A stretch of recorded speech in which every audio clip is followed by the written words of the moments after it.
Okay, next. Okay, ini function yang penting guys. Okay, ini function on off engine. Yang ni kita pasang perlu wiring.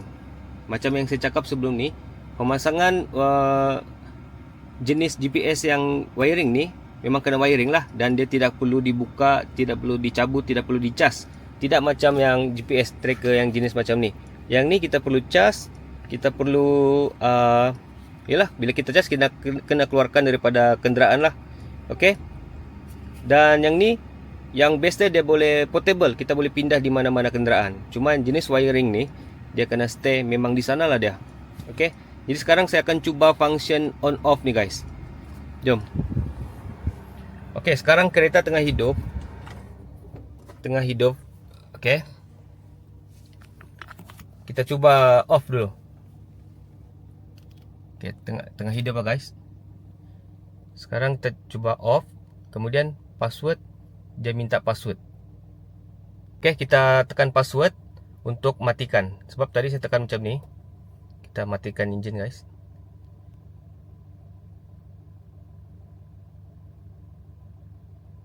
Okey, saya sudah tekan password. Okey, tengok ah. Okey. Enjin dah off guys. Enjin sudah off. Okey. Okey, tengok status dia di sini. Instruction.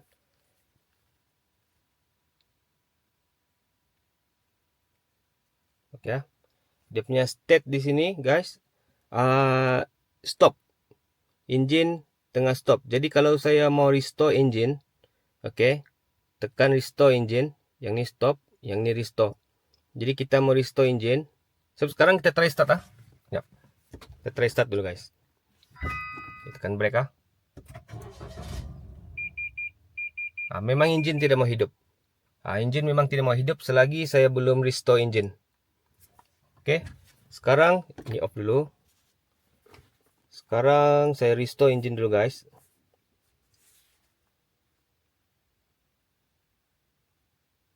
Okey. Try start ah. Okey. Engine dah hidup ah.